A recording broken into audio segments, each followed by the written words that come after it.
Hello friends, I am doctor Haritima from science skin aesthetics. आज मैं अपने फेसबुक फ्रेंड्स एंड फॉलोवर्स के लिए वीडियो लेकर के आई हूँ, जिसमें मैं आज हेयर फॉल और उसके complete treatment, causes of hair fall और उसके कंप्लीट ट्रीटमेंट्स पे बात करने वाली हूँ। कॉजेज़ बताने के पहले मैं ये बताना चाहूँगी कि जो हमारे बाल होते हैं उनकी 3 स्टेजेस होती हैं: anagen stage, catagen stage and telogen stage. जो एनाजन स्टेज होती है वो ग्रोइंग स्टेज होती है और 90% बाल जो हमारे होते हैं वो एनाजन स्टेज में होते हैं। कैटाजन स्टेज स्टेइंग स्टेज होती है, जबकि टीलोजन स्टेज में हमारे 10% बाल होते हैं जो कि हेयर फॉल की स्टेज होती है। तो 100 से 50 बालों का गिरना नॉर्मल होता है। और इसकी जो कॉजेज़ है इसको ब्रॉडली 2 कैटेगरी में हम डिवाइड कर सकते हैं हेयर फॉल के कॉजेज़ को। एक है टीलोजन इन्फ्लूवियम और दूसरा है हार्मोनल हेयर फॉल। टीलोजन इन्फ्लूवियम उस हेयर फॉल को कहते हैं जब अचानक किसी कारण से जो है हमारे बहुत सारे बाल जो हैं एकदम से टीलोजन स्टेज में आ जाते हैं, एनाजन स्टेज छोड़ के टीलोजन स्टेज में आ जाते हैं और अचानक बालों का झड़ना शुरू हो जाता है। कई बार पेशेंट्स आते हैं क्लिनिक पर, कंप्लेन करते हैं कि डॉक्टर साहब हमारे बाल एकदम से झड़ना शुरू हो गए। तो ये उसी की कंडीशन होती है टीलोजन इन्फ्लूवियम की। और इसके बहुत सारे कारण हो सकते हैं, जैसे कि फिजिकल और इमोशनल स्ट्रेस हो सकता है, गलत तरह से कर रहे डाइटिंग हो सकती है, डेंगू हो जाता है पेशेंट को, या टाइफॉइड हो जाता है, या किसी सर्जरी की वजह से लॉन्ग टाइम के लिए आप हॉस्पिटलाइज हो जाते हैं। और लॉन्ग टर्म कुछ मेडिसिन यूज़ करने से भी हेयर फॉल की प्रॉब्लम्स देखी जाती हैं, जैसे कि एंटी हाइपरटेंसिव ड्रग यूज़ कर रहे हैं या एंटी इपिलेप्टिक ड्रग्स यूज़ कर रहे हैं, स्टेरॉइड यूज़ कर रहे हैं लॉन्ग टर्म, तो उसमें भी ऐसा होता है। और प्रेगनेंसी के बाद जो हेयर फॉल आता है वो भी टीलोजन इन्फ्लूवियम की कैटेगरी में ही आता है। कई बार हमारे पास पेशेंट आते हैं कंप्लेन लेकर के कि अचानक हो रहा है हेयर फॉल, तो वो इसी कैटेगरी में आता है। इसके बाद हार्मोनल हेयर फॉल होता है, जिसमें थायराइड और पीसीओडी आता है, जिसमें जो है आपके बाल अचानक नहीं झड़ते हैं, बल्कि आप धीरे धीरे over a time of period आप नोटिस करते हैं कि आपकी पोनीटेल जो है बहुत पतली हो रही है, या आपकी जो पार्टीशन है वो काफ़ी वाइड हो गई है। इसके अलावा और भी रीजंस हो सकते हैं, जैसे कि अनहेल्दी स्कैल्प है, डैंड्रफ है, और डर्मेटाइटिस हो गया है स्कैल्प में, और एक्सटेंसिवली आप जो है हेयर स्टाइलिंग प्रोडक्ट्स को यूज़ कर रहे हैं, केमिकल यूज़ कर रहे हैं, या स्ट्रेटनिंग करा रहे हैं, हीटिंग करा रहे हैं बालों पर, तो ये सारे ट्रीटमेंट्स की वजह से भी हेयर फॉल स्टार्ट हो जाता है।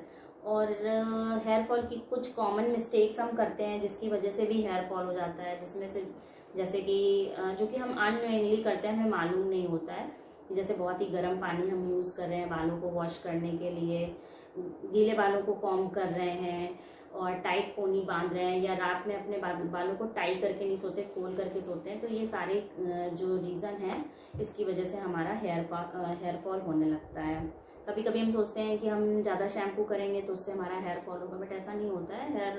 अगर आप ज़्यादा शैम्पू करते हैं, एक दिन छोड़कर एक दिन, या पर डे शैम्पू करें, तो उससे आपका स्कैल्प क्लियर रहता है और वो हेयर फॉल को रोकने में आपकी मदद करता है।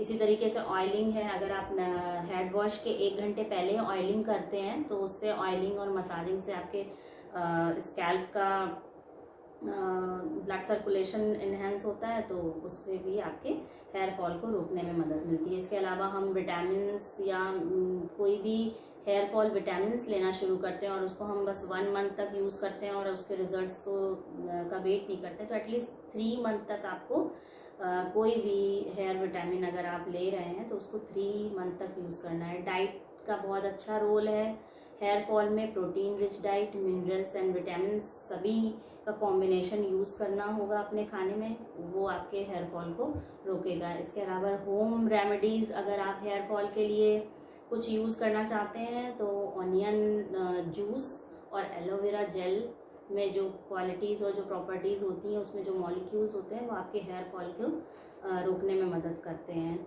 ये सब करने के बाद भी अगर आपके बाल झड़ रहे हैं, आपको उसमें प्रॉब्लम है, बहुत ज़्यादा दिख रही है, तो आप अपने कॉस्मेटोलॉजिस्ट से ज़रूर कांटेक्ट कर सकते हैं, क्योंकि कॉस्मेटोलॉजी क्लिनिक पे या आपके डर्मेटोलॉजिस्ट के पास ऐसी लेटेस्ट टेक्निक्स हैं जिसमें हेयर फॉल को जल्दी से रोका जा सकता है और हेयर रीग्रोथ को इन्हेंस प्रमोट भी किया जा सकता है।